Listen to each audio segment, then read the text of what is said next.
Welcome to Uncommon Knowledge. I'm Peter Robinson. Today, two of the nation's leading constitutional scholars on the president, the wall, the shutdown, the Mueller investigation, the Barr nomination, the Supreme Court. It's a shame to have the two of you here and so little to talk about. Richard Epstein is a professor of law at New York University, a professor of law emeritus, and a senior lecturer at the University of Chicago, and a fellow here at the Hoover Institution. Richard regularly appears on every list of the most cited and most influential legal scholars of the last half century. John Yoo is a professor at the University of California at Berkeley School of Law. Professor Yoo served as Deputy Assistant U.S. Attorney General in the Office of Legal Counsel during the administration of President George W. Bush. Professor Yoo is here to point out that as brilliant as Richard Epstein is, he is nevertheless sometimes mistaken. Richard a and full-time John. job. Richard I and take John. correction very well. Richard and John, thank you. Topic one, the wall and the shutdown. President Trump wants $5.7 billion to build a section of wall or fencing or barrier, as he's now calling it, on the border. $5.7 billion is about 1/8 of 1% of the federal budget. But the Democrats in the House of Representatives under Speaker Nancy Pelosi say no. Hence, government shutdown. President Trump keeps saying that if necessary, if the shutdown lasts too long, and as we tape this, the shutdown has now become the longest in history, he has, and I'm quoting him here, an undoubted right to declare a national emergency and then use Pentagon funds to build the barrier without a congressional appropriation. Does such an undoubted right exist, Richard? Undoubtedly, no. Really? Oh, he's clearly wrong about Not this. even close? Not even close. John? I disagree, but that's because the notion of what's a national emergency has been diluted over the years. We've had national emergencies over the great swine flu epidemic of 2009. Remember that one? But there wasn't one. We had a national emergency about the expiration of the Export Control Act. We've had national emergency doesn't mean what we think of it anymore. Well, a hurricane, an attack from another country. It does mean that. Congress It's been diluted by the statutes in some Yes. cases. But these ones he's talking The about... delusion has been statutory, not just... Yes, and Yes. therein lies It's part of the Congress's problem, fault. is that to the extent that you dilute the term so much that it allows the executive to work completely on his own for whatever reason he sees, there's a serious question of whether or not this is an unconstitutional delegation of excessive authority to the president. And the definition that John talked about of what is an emergency, old style, hurricanes, wars, invasions, and so forth, you can say that about a problem which is less acute today than it was 20 years ago in terms of people coming in and out of Mexico. So wait a minute. Now, here's what I want to make sure I understand. You are saying that according to statute, the president does have the power, but he shouldn't. No. It's not more really complicated. It's more complicated than that because it's talking about essential to national security. And this is he's going to be ironically bit by the following thing. He appointed two very able men to the Supreme Court, both of whom are against Chevron Justice Gorsuch and Justice Kavanaugh. And what he's now doing is claiming that he has complete deference, and he appointed them to limit the deference of the administrative state. So if they read this tightly, essential meaning you have to prove that there's some connection to it, they're going to lose. There was a recent case on the word essential, which went exactly that way. You had to show that there was a real nexus of one kind or another, and they kicked back a delegation under the Endangered Species Act. So this thing is very much up for grabs. You used to run, or at least play a major role in the Office of Legal Counsel at the Department of Justice, and that's where a lot of these the Office of Legal Counsel, as I understand it, is at least in large measure the think tank, the legal think tank for the White House. What is it legal for the president to do X, Y, or Z? Okay. Right. How would you advise President Trump? So first, the second question you start with is, I think, easier, which is if there's a national emergency, there are several statutes which say the president can move money around to build things. Right. For military construction, for drug interdiction, even move money out of civil projects to military projects. So if there's a national emergency, I don't think it's a hard question that he can build that wall, that tiny little outpost of a wall. 150 miles tops. So the real question is there a national emergency? I think if I were still in the Office of Legal Counsel, I would advise the president that it's within his discretion to declare one. Presidents, before 1978, presidents didn't even act pursuant. There was no statute. Lincoln. just did it. Thomas Jefferson during the Aaron Burr conspiracy. Lincoln. Now this one will really get Richards. Diana up, yes. FDR, in 4 years into the Great Depression, declared a national emergency. On the banks. Yes, on the bank. And so you had presidents declare national emergencies. Truman during FDR on the pressure vote over and over again. In 1978, Congress said, we're going to pass something called the National Emergencies Act. To tidy this up, so to speak, right? But they didn't. They had the opportunity to say national emergency is only A, B, or C, or has this characteristics. They didn't. They just said when the president declares a national emergency, he has to announce it in public. That's it. So Congress had its chance to limit it, and they did it. But it does not solve the problem. But so let me ask you a slightly different question. President Trump just receives John Yoo's advice. Go ahead, declare a national emergency. He does it. Who has standing to stop him? This is an interesting question. So the answer is nobody. No. Go The ahead. answer, no. This is one of the great dilemmas of standing law: is if nobody has standing, does everybody have standing? But if there's somebody, for example, who is going to lose a contract in virtue of the fact that money is going to be diverted from his project, that person would, under the traditional definitions, have that. And to give you yet another illustration, the case that he referred to, the steel seizure case back in 1952, Truman he did declare some kind of emergency, and he did seize the mines. And he was rebuffed by the courts, who said that this was not sufficient under. Who sued him? Who took him to court? Well, it was the steel companies at that point. Youngstown Steel Tube Company. Youngstown Steel. Yeah. They did it, and they won. Now they won on 3 or 4 different measures. The most important of these was the Robert Jackson opinion, and what he said is where the president is acting pursuant to authorization by Congress, he's in very fine shape. Where he's going into the teeth of Congress, he's in very low ebb, and it's where it's silent is in the middle. Which kind of case is this? This is probably a low ebb case, because if you went back to the steel seizure cases, one of the arguments that moved to Justice Black was, you had a chance, Congress, to settle this thing up correctly when you did the Labor Management Relations Act to deal with emergency strikes and shutdowns and so forth, and you didn't take it. And this was read as essentially saying that Congress had rejected what was going on. And with Ms. Pelosi screaming at the top of her lungs, I think he's at serious risk. There may be an argument that the House of Representatives has standing. It may well be that Congress could try to stop it. But what about some Texas rancher whose land gets taken by eminent domain to build a fence? They would. That would have standing. He would have standing. But you'll get over the standing situation. If they pay just compensation, he doesn't have a gripe. Yes, but of course, Trump will never do that. He's a New York real estate developer. He loves eminent domain, right? Okay. So national emergency turns out to be murky, and okay, got that. That's why it's not undoubted. No, he may be right. He may be right, but it's not I undoubted. think the better point is no court's going to, I think, reverse a finding of a national emergency. No court ever has. Even these lower courts that have been delighting in reversing. There'll be some judge out here in San Francisco or L.A. or Hawaii who might try to enjoin it.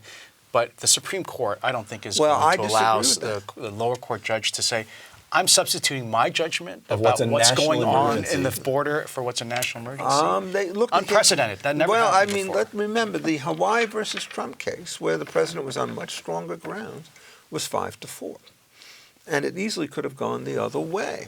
What saved Trump under those circumstances is that there was an exhaustive internal review throughout all branches of government to reaffirm a set of travel bans which had been initiated by Barack Obama. This is absolutely unilateral. The president is standing on his own. So I can see this going 9-0 in the other direction or 5-4 in this way.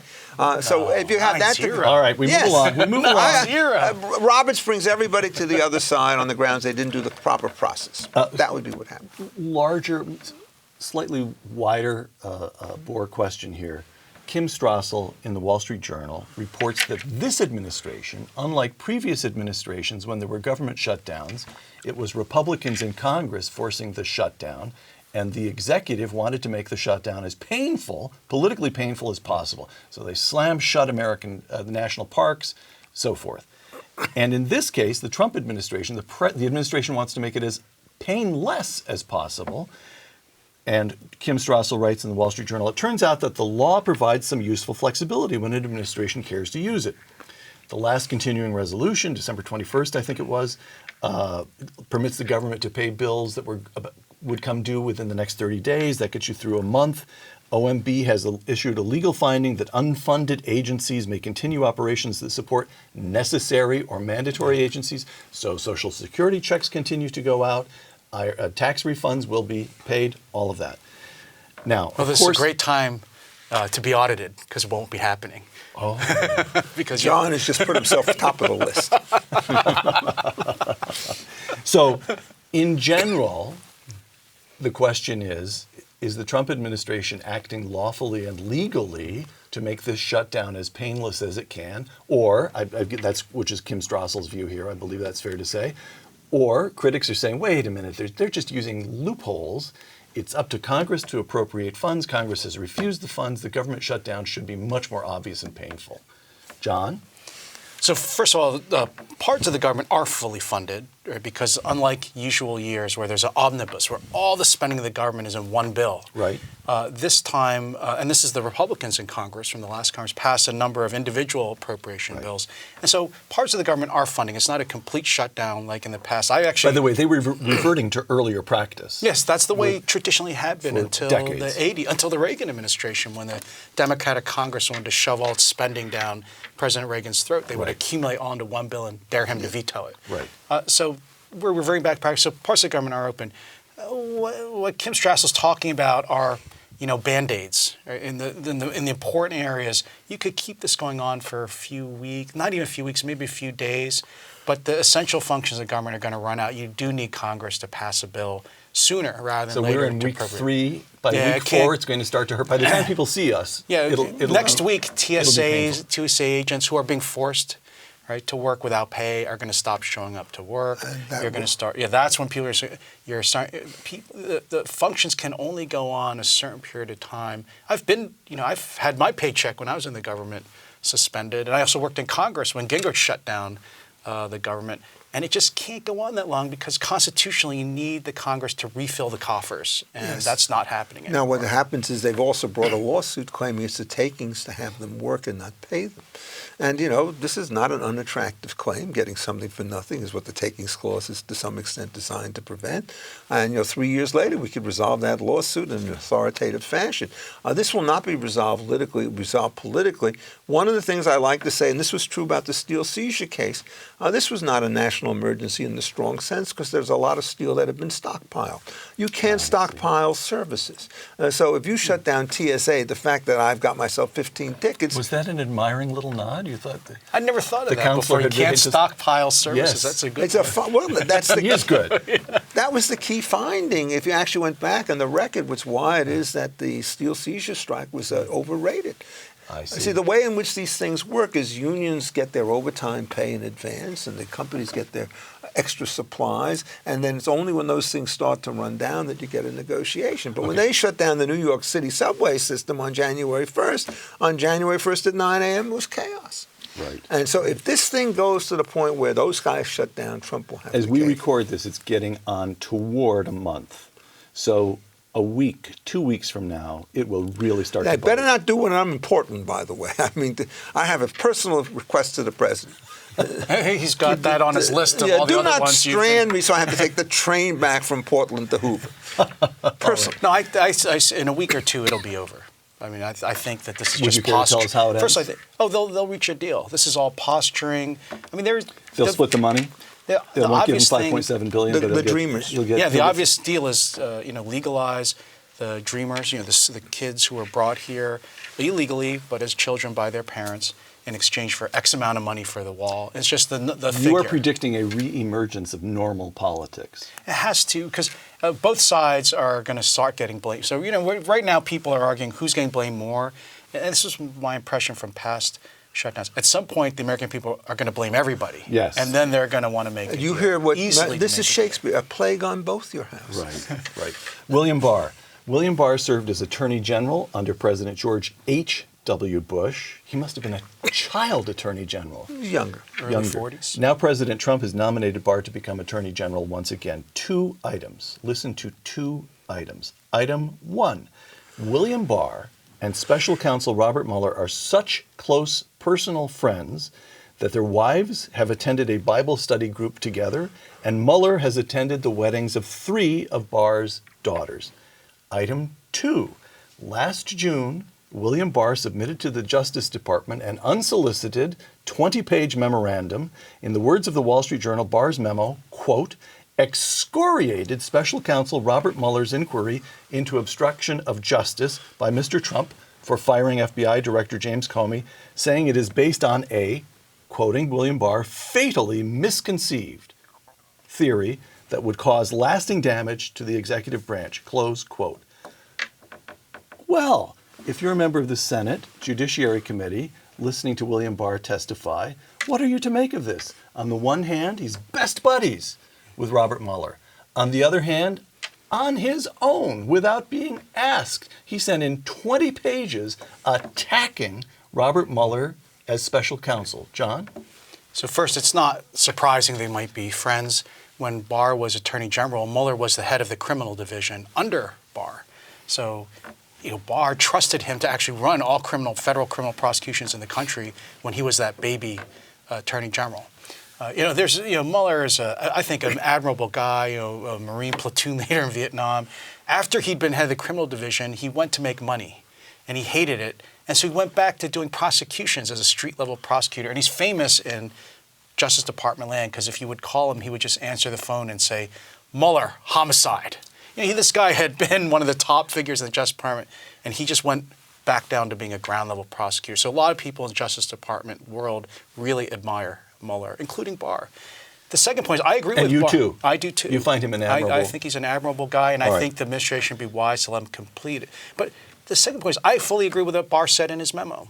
I think that Mueller, if he is doing this investigation in this way, is going too far by saying the president's use of his constitutional power to fire the FBI director, on which I think Trump had many grounds to fire Comey, but that cannot be, in my view, obstruction of justice by itself because the president has a constitutional right to remove. Without explaining himself to anyone. He could give any reason or no reason. Yeah, but the question is, can he give bad reason is what people are doing on the other side. Look, I have no idea about their personal friendships, but it seems like everybody in Washington in a position of power knows everybody else in Washington in a position of power. But I regard the selection of Mueller to take that position as a dreadful choice because he's too much of an insider making judgments over his friends or his enemies. And so I thought they had Mueller to was a lousy choice for special counsel, no matter how admirable he may be. The conflicts are too great. If Jim Comey is going to be somebody who's going to get involved in this investigation, and they've been close friends, you can't do it. And then once the thing came out with Strauss and Page, I think he made the Strauss and Page, the FBI. The anti-Trumpers in the FBI office who, now he fired them, but he used their work. And you cannot do the latter under these circumstances because that work is as tainted as the two people and so forth. Fruit of the poison tree. Yes, that's right, by God. You do know Nardoni. Hey, I did not realize where this... waiting years to slip that in. Not only that, it's overrun me, yes. But I think the conflict is too acute. I think that there can be a form of obstruction of justice in rare cases by dismissing an attorney general. But it's extremely difficult to make that case out because of the following. You have to prove that the president knew, for example, that Flynn was guilty and knew that if he were to fire the current... Flynn was the NSC director at the time. Go ahead. And to fire somebody and then put somebody into place with whom he would make a deal that he would not be prosecuted, it would start to look very seamy. But on the facts of this particular case, a casual conversation where it seems quite likely... Where Trump said to Comey, listen, Flynn's a good guy. And by the way, and if it turns out, as I think is the case, that Trump believed that he had done nothing wrong, then not only is this not interference with justice, it's a perfectly responsible exercise of your executive power. Okay, 2 more items. Sorry. Cut me off in mid-sentence, if you will. Anyone who has a conversation with you does that. Place to cut you off. Two more items. I'm just going to... Yeah. This will take a moment or two to set up, but I think it'll prove interesting. Item 1. Seth Lipsky in the Wall Street Journal the day before Barr begins his hearings in front of the Senate Judiciary Committee. Quote, will Attorney General nominee William Barr promise not to fire Special Counsel Robert Mueller? If he does... This is Seth Lipsky. President Trump should withdraw the nomination. For a special counsel to be constitutional at all, the president has to be able to fire him. If Mr. Barr vowed not to fire Mr. Mueller, he'd be undercutting Mr. Trump from day one. Close quote. Item 2. From the Wall Street Journal, reporting on Barr's testimony before the Senate a couple days ago. Guess what he said? Mr. Barr repeatedly promised to allow special counsel Robert Mueller's probe to proceed to its conclusion. He said he would refuse a hypothetical order for Mr. Trump to fire Mr. Mueller. Now, quoting Barr, "I will not be bullied into doing anything," said Mr. Barr, close quote. Okay, what do we make of this? I think the appropriate response is not to give any commitment, because I think nobody who receives an executive office can have a conflicting loyalty to be honored to Congress. I think confirmation is an all or nothing process. If you take the guy, you take all of me, as I used to say in the song, not part of me, which is what they're doing.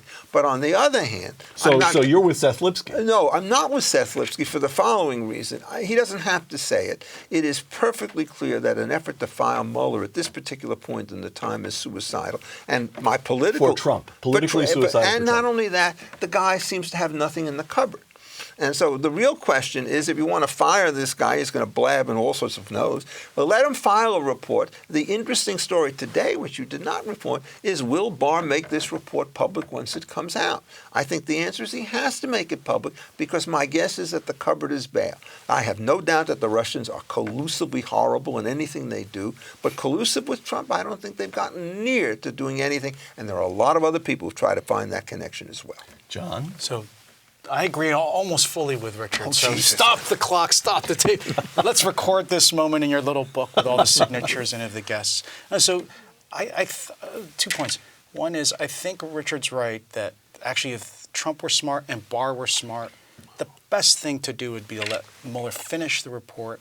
And from everything we know, Mueller doesn't seem to have any evidence that Trump, the president, or the candidate, himself colluded in any way with the Russians. Some low-level fools in the campaign seem to have Not that gotten... low level. Manafort, the campaign manager, seems to have been colluding. And But years beforehand, it's starting to sound like he was colluding during the campaign. Oh, is that so? All right, he was sharing campaign data with Okay, Ukrainians. sorry. I mean, that's a bad thing to do. It may not be illegal. only a tenured professor would have time to read up on all this stuff. But I know it's that or grade papers, and I'll take this over grading papers any day. And then the second point is, think about it from the political perspective. The best thing in the world for the Trump presidency would be for Mueller to clear him. After all the defending that the Democrats and Trump's opponents have done of Mueller, they've raised him up into a saint. If the saint blesses Trump, then all of that is dead. So, but putting that aside, the constitutional issue, I think actually you're right. I think the president has the constitutional authority to fire Mueller. In fact, he can't be a prosecutor in the executive branch unless Trump has that authority.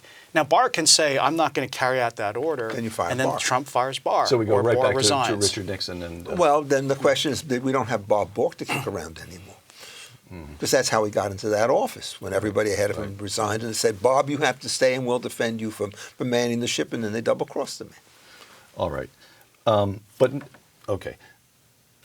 More on the Mueller investigation. The cupboard may or may not be bare, but we know what Mueller has been investigating, right? We know he's been investigating Donald Trump and members of his presidential campaign. The Wall Street Journal the other day did a very nice job of summing up what else we know.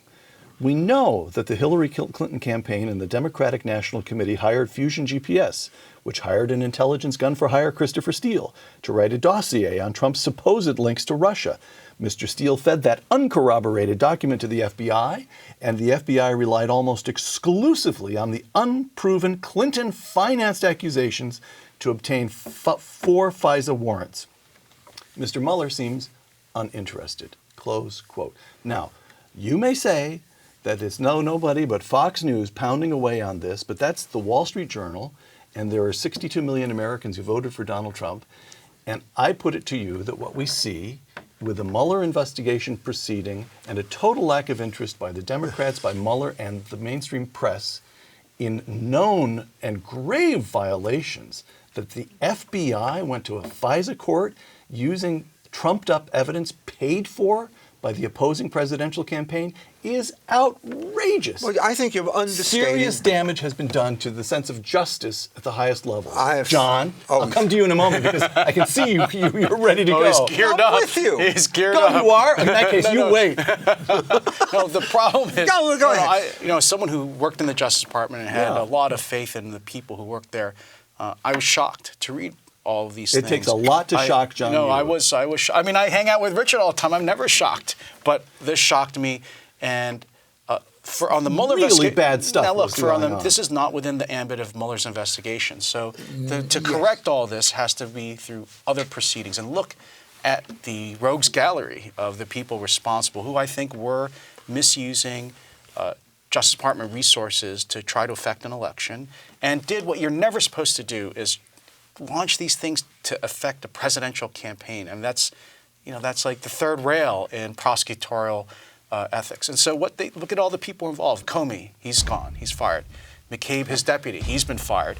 Strzok, fired. Page, fired. So slowly but surely that house is getting cleaned, but it's not big profile. As you said, it's the Democrats don't care, the media doesn't care. You know the current FBI director. Yeah, Chris Wray. And so you think quietly he's going about Chris cleaning Wray and is the restoring the perfect integrity? guy for that job. He is cleaning house, and those people I'm being sure held he's responsible. doing that. And Bill Barr will do the same at Justice? I believe so. In fact, that's if Bill Barr is. Should be the top of his agenda. I think Go the ahead. first thing about this is, if you really want a clean house, you have to tell Mueller any information that was gathered by any of the people who were fired cannot be used, and he's used all of that stuff. And indeed, this whole You're not nearly as admiring of agree Robert with that. Mueller as No, I'm not. Why? I mean, If it's I'll talk information, about why his not previous use it? campaign in Korea, maybe an exemplar. He should have not have taken this job. He didn't do it right. What John is referring to is, if you look at the authorization, it's a crooked authorization. What it says is we are entitled Rod to... Rosenstein's authorization of Robert Mueller's investigation. Is to correct? investigate the influence of Russia on the Trump campaign. Oh, I It see. did not say the Clinton campaign, but it said you could follow up from that to other things that you discovered. So they used that to get Manafort in 2007, but they don't use it to get Hillary. And so the question is, are they inconsistent with respect to their subordinate opting? And they obviously are. The answer is yes. But that's their charge. That's You're Mueller's stealing my charge. thunder. But no, his charge is to do things that follow out from, and the question is how broadly you read it.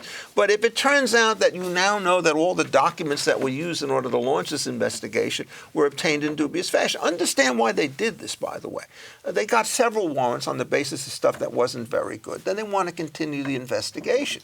In order to continue an investigation, you have to persuade the FISA court that there's some new information that you have. They don't have any new information, so they use the Steele dossier.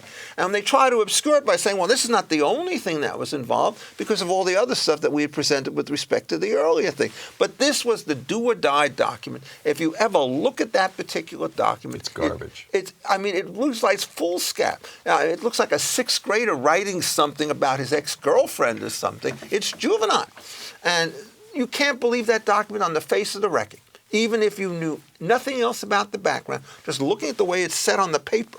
So a lot of people have a lot for which to answer, and they are being made to answer for it, just not in the Too little, glare too of the late. press. All right. Too little, too late. But by the way, so I don't want to spend too much time on this, because you both seem to agree that the cupboard is bare. Mueller's not likely, your feeling is Mueller's not likely to come forward with anything too terribly seen damning? anything. All right. Yeah, So, but the public. question is, can a sitting president be indicted? No.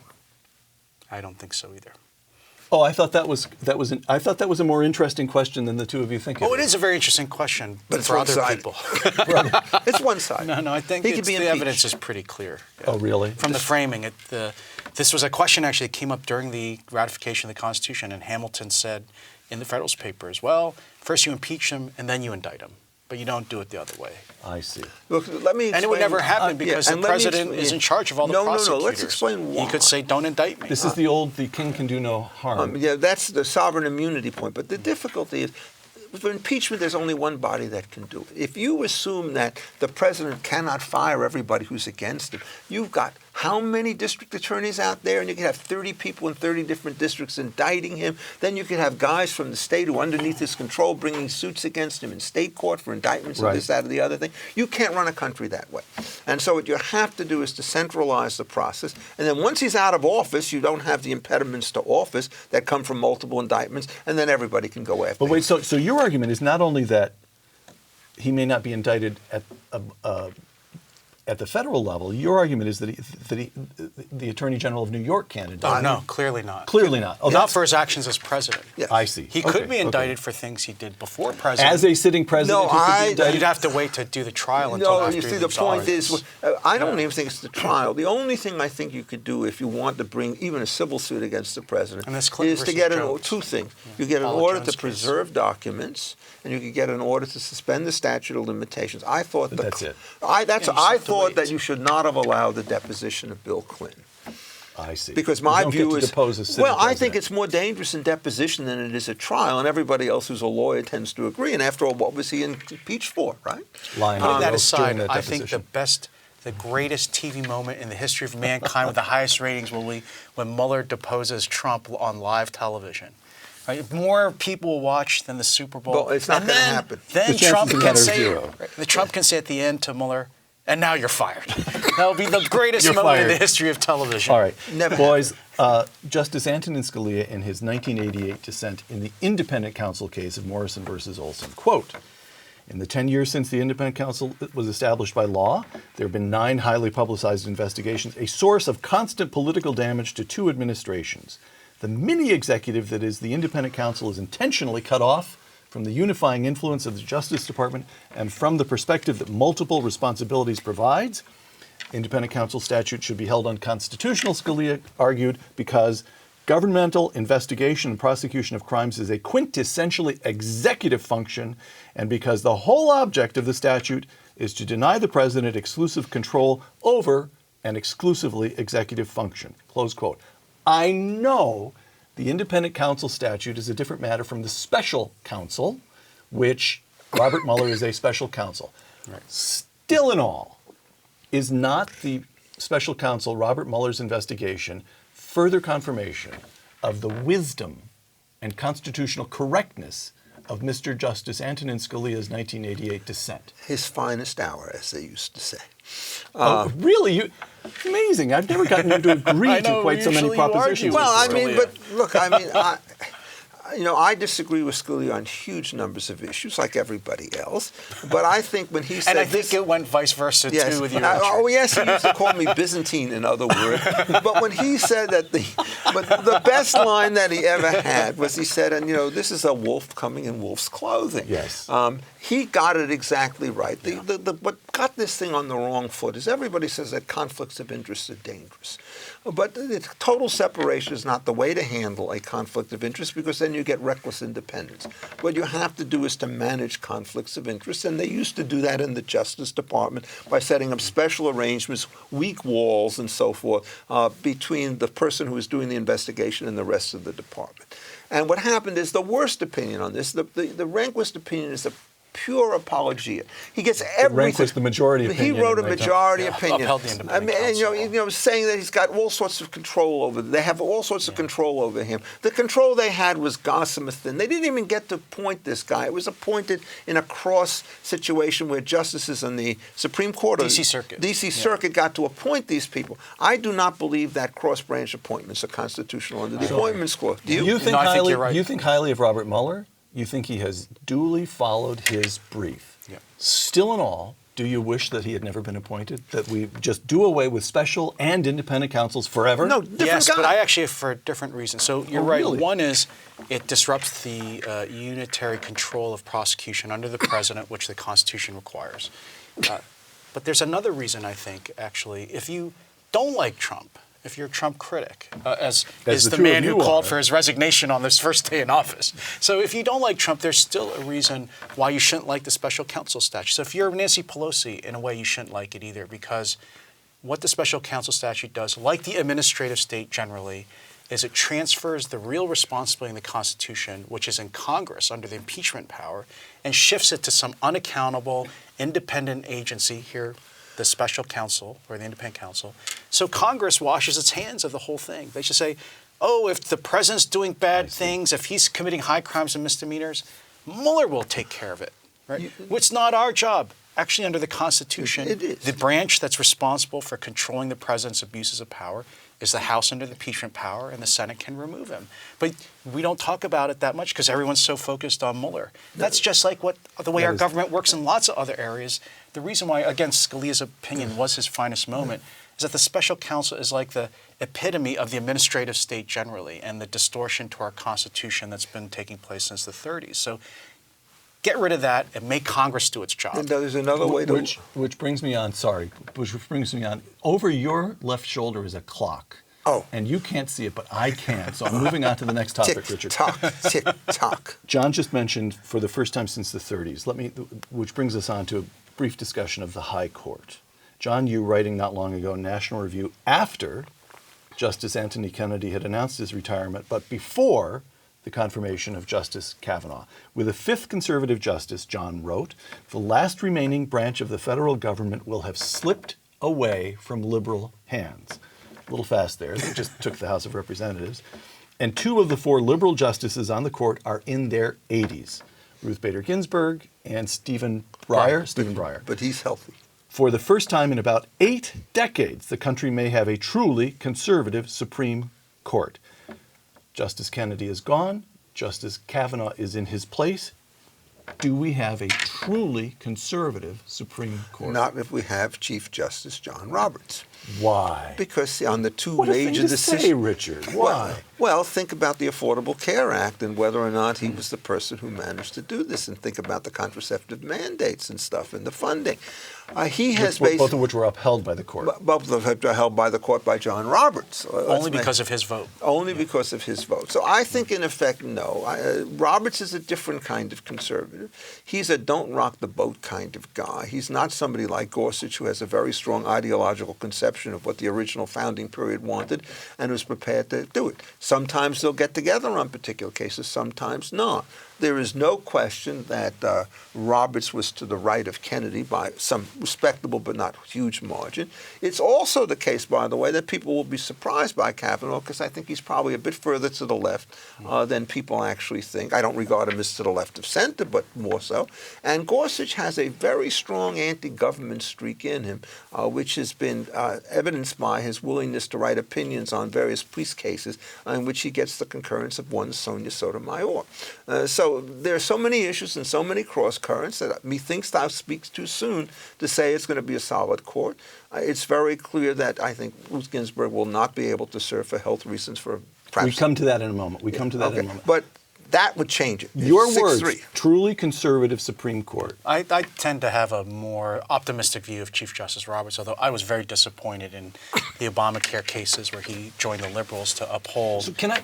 But as Chief Justice... I think he had a hard job, which was maintaining a 5-justice majority, one of whom was Justice Kennedy. And so he had to play this role. Now that he could be freed now of that, of having a very potentially liberal justice in his coalition. And now this might give him the freedom to really start restoring the original Constitution. Yeah, Richard's right. Time will tell. But now we can see the real John Roberts come out, not the one who's been the political manager. So that's the question. You both know how to think about this. I'm not even sure I can formulate the question, but it inheres in the position of Chief Justice a certain duty simply to hold things together, to be conservative in the etymological sense of the word, to conserve what we have. This is Charles Evans Hughes, who upheld the New Deal.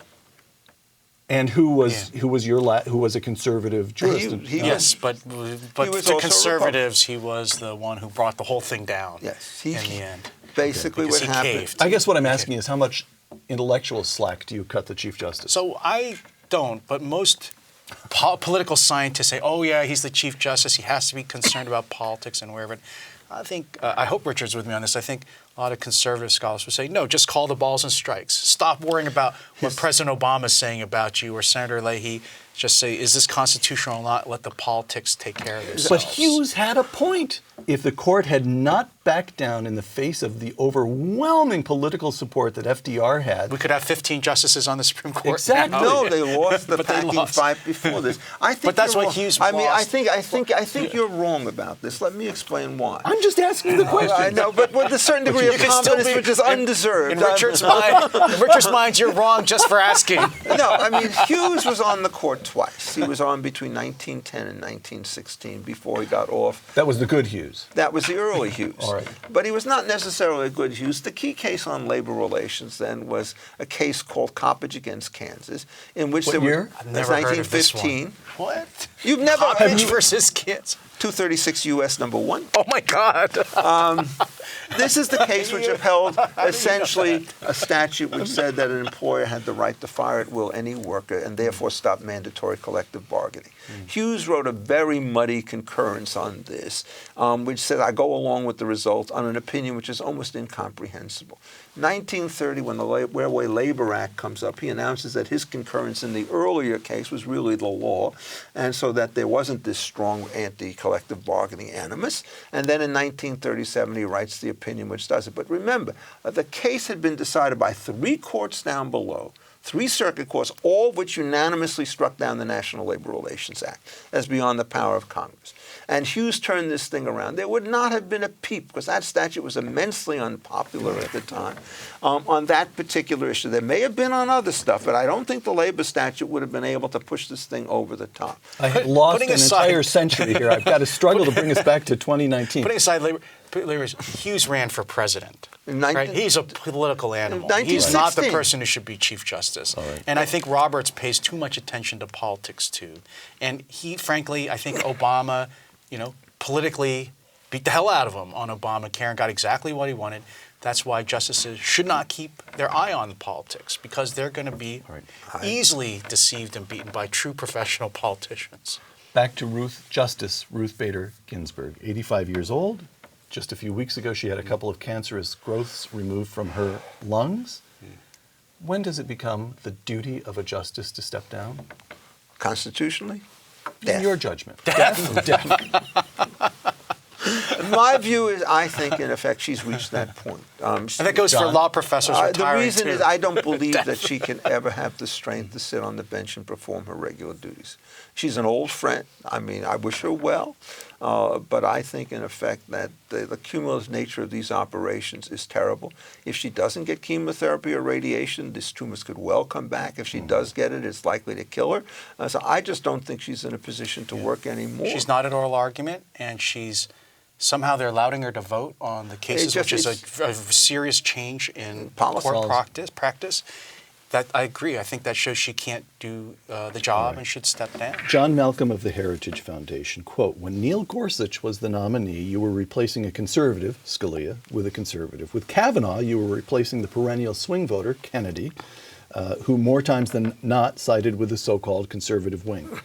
But if you were replacing Justice Ginsburg with a Trump appointee, a Trump nominee it should be, I think, that would be akin to replacing Thurgood Marshall, legendary liberal justice, with Clarence Thomas, legendary conservative. Correct? For whom I clerked in the interest of full disclosure. Thomas, not Marshall. I think actually it'll be somewhat, I think the political forces, yes, will treat it that way. I think as a matter of constitutional doctrine, it'll be anticlimactic because I think conservatives already have 5 votes. This will be the 6th vote. But I think the liberal interest groups Kavanaugh was like spring training compared to what they're going to do to try to stop whoever Trump's And you put up share to Richard's view that Justice Ginsburg is likely to be forced to retire I don't see before the presidential election. I don't see how 2020. she's going to last 2 more years. Neither do I. Look, So as a matter, what I'm trying to get to is you would both agree as a matter of political prediction that we're in the Kavanaugh thing is small by comparison with what's Not something close. that's no. Go ahead. Well, I think what Trump will do is nominate a woman. And Right. that get rid Probably of at least, Amy Coney Barrett. Amy He'll Barrett. stick with his list. Yes, Amy he has Barrett to. is certainly not Politically, but he has to. she's very strong. She's a wonderful person, and it turns out the Democrats tried a line which will surely backfire on them, saying that no Catholic is fit to sit on the United States Supreme Court because of their religious beliefs and alliances. They didn't quite say it like that, but But that they came seems to down. be what they're That's doing. what's going on now Yes, with the Knights of Columbus and all the rest of this stuff. I think that's a terrible line. She's a wonderful woman. She's an extremely smart professor, and she's a great judge.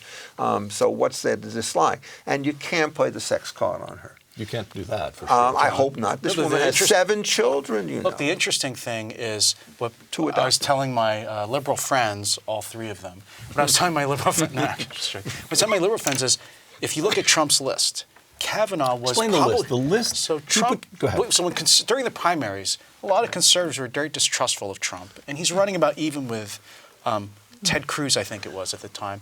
And Trump, I think, was a brilliant political masterstroke, unprecedented. He'd said, conservatives, I've got a list of 10 people given to me by the Federalist Society and the Heritage Foundation. And now it's 20. I promise. And I promised to pick a justice from that list. And that was a huge sign, and a lot of religious conservatives went over to him at that point, and he never lost the lead in the polls from I that heard point. the 2 of you record in a recording, one of your Law Talk podcast recording. Both of you approved of every single name on that list of Yes. 10. It was an amazing list. And now since becoming president, he's added another 10 names. You approve of all 20? Pretty much. John? I think they're very good. I mean, look, one of the things but the we thing can is, say... just my point is, Go ahead. Kavanaugh was the most moderate one on that list. So, I mean, Trump in a weird way was trying to put out an olive branch. It's hard to read it this way after what happened. He was actually proposing someone he thought would be easily confirmed and would be a consensus pick. After what happened with Kavanaugh, he has no incentive to do that. He'll pick one of the much more conservative people, so that will also provoke a fight. Judge Amy Coney Barrett is We don't know. I think she's one of the most conservative people. Let's When put you it say first. conservative, you mean Returning to the original understanding He of the means Constitution. originalist. Yeah. Look, the answer is they were crazy to go after Kavanaugh. It was completely on reflex. They denounced him before they looked at anything that had happened. She is a very cool customer. They won't be able to rattle her in the same way, and they won't be able to find sort of these personal elements in the high school beer drinking cast to get to her. And that's the way they got to him. Right? Right. I mean, they didn't get to him. When this thing was just a straight legal struggle, I mean, he pushed them away like a bunch of little flies, he was a big fly swatter. It's only when they managed to get to, Miss Blasey Hall that this whole thing started to go crazy, and she was to some extent euchred into doing this. The theory was that they announced the threat and that he would then back out, and then when they forced the thing there, he made a big mistake. I would have made it too. He lost his cool when asked to comment on what she had done. He was told to do that to some extent, Yeah, but I it thought it was hurt. deliberate. Yeah, but to some extent, yes, but you're supposed to go He's on this the court. far Yeah, and you he's go on that the He far. Supreme pulled it Court. off. Yeah, By, by the skin of his teeth. None of that would happen to her. Oh, I think they'll try though.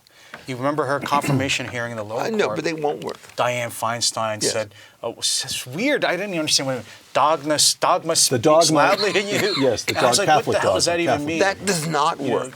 That will but not they will work. try They all will this try the personal prom- background attacks but because they all can't the win on the stuff merits. if it's doing it on, look, salacious sex is one thing, but trying to get somebody because they have religious beliefs will offend so many people. They that it came will within complete just 2 or 3 votes of beating Kavanaugh. I understand that because So why sex won't can they do do that. it again? No, They'll do it because again. I They'll don't. try. Yeah, They're they required to try.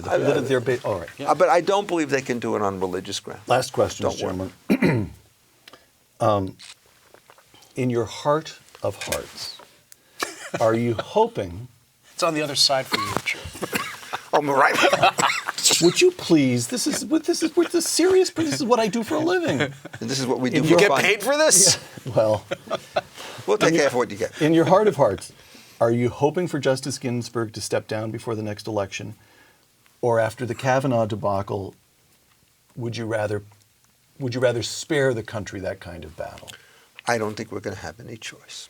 Same. I think these battles are actually good for the country, the court, and the Constitution because The they Kavanaugh battle was good for us. in the end because it defined what things are about. It defined the stakes. People think the court's important for this reason or that reason. I think it was revealed the lengths that liberals are going to go to try to destroy people, I think on groundless bases. And the benefits are having justices who call the constitutional balls and strikes, who are trying to restore the original meaning of the Constitution. I think that's really important. I think that message still gets through to the country. So, yes, I hope Justice Ginsburg retires. I hope Trump puts up one of his more conservative originalist judges, and I hope we do have a big fight over it. I hope we don't. I don't like big fights, but if there are fights, I'd like them to be over matters of principle. All right. Taking fidelity to the Constitution as the criterion, answer this. The state of the federal bench, the state of the Supreme Court above all, and the state of American legal education, the state of law schools, in the course of your careers, have things gotten better or worse? Richard? It's complicated. At the top, it's gotten better. That is Supreme Court or? No, I'm talking about that legal education. All right. Who cares about the Supreme Court? Now we're talking about something important, which is law schools. There are more talented, gifted people in academics today than ever before, I think, at the top. But the When average... you say at the top, you mean at the top law schools? No, I mean the top people in terms of publication, influence, or ability. It's very strong. I'll let the record show Richard is one of the top 3 most influential law professors. Well, but I don't even care about that. But I think what's the average quality is going down, and I think it's become much more politicized. Yeah, that's what I would have said. Actually, I think compared to when I started, which was much, much later than Richard. 1968. Let the record show. No, so Boy, John. So I think the top 10 law schools, the ideological composition of law schools and universities has become heavily skewed to the left. It's now. impossible. Never that was 50-50 balance, but there was a good debate between conservatives. It's become much, much worse. And the left has gotten further to the left in many cases, and identity politics has taken over. I go to some workshops at various places, and I cannot believe what I see or what I hear. And the pressures are simply enormous. But on the other hand, as I said, every year you could find 5 or 10 people going into this business who are terrific. And so terrific meaning originalists. No, I don't even. John cares more about the originalism than I do. I care more about intellectual Roman rigor. riparian law. Roman riparian law. That's his thing. That's his issue. I worry about private law subjects and so forth. I am not a full-time constitutional lawyer, and some of these people are really great. They're very good empiricists. They have a strong sense of theory. They're excellent proceduralists. Have you witnessed a restoration of correct thinking? No. It's the other way. It's the other way around. Probably the profession is 85% to and so the left. the rest of your question about the bench, the profession, government, that's all downstream of culture and education. So if culture and education are getting worse and worse, as I think they are, unfortunately the results the next 10, 20, 30 years are going to flow downstream to other institutions, which makes me pessimistic. I don't know how you're optimistic. Well, let me tell you this, because how did you get the list of 20 that we got? Well, I was going to say, so the list of 20, then those 20 are outliers. No, that's the point. I disagree with this. You look at the students, they're not as far left as the faculty are. The Federal Society is an enormously powerful socializing institution. And so every year coming out of American law schools, there are 1,000 or 2,000 students at the very least who have very sound educations and backgrounds and go into practice. The basic story, the great thing about America, unlike Asia, is that Americans hate their parents. So, what's going on is our youth, our students, are reacting negatively to all the liberal professors and elders that they see. You just take You're supposed to be one of the intellectuals, and then you're saying, no, it's all psychology. No, you just take 2 law firms in Washington, which have had enormous influence lately, Jones Day and Gibson Dunn. Got it. They are just filled with smart people. Many of them, I'm happy to say, my former students, who are very anxious to assume positions. Well, I have a lot. I mean, it's one of the things I am proud about. There are a huge number of people on that list who are University of Chicago people and so forth, or people from others with whom I have worked very closely, and the same thing with clerks. These kids are absolutely fabulous. I mean, the world can't be all bad if, in fact, you get 125 people who want to take a course in Roman riparian rights, which I teach. John Grinch, you. Do you know that, John? You have 125 students in Roman law? I have 125 students who sign up to take this. Donuts in every class? How are you I getting those kind of enrollments? I can only take 23. But I mean, that's the list that signs up. Okay. So the world last is question. Fun. Last question. The world is fine, thank you. And if necessary, I'm not worthy. That's amazing. That's amazing. Okay. Last question. Great course. I know that the very day after Donald Trump took office, you called for him to resign. Yes. I'm going to ask you to set that aside and again, limit yourself to one criterion. There are others. Limit yourself to one criterion, which is the state of the federal courts and above all the Supreme Court. On that criterion alone, would you advise your fellow citizens to vote for Donald Trump in 2020? Yes. Yes. Absolutely. Richard Epstein, John Yoo, thank you very much. For Uncommon Knowledge and the Hoover Institution, I'm Peter Robinson.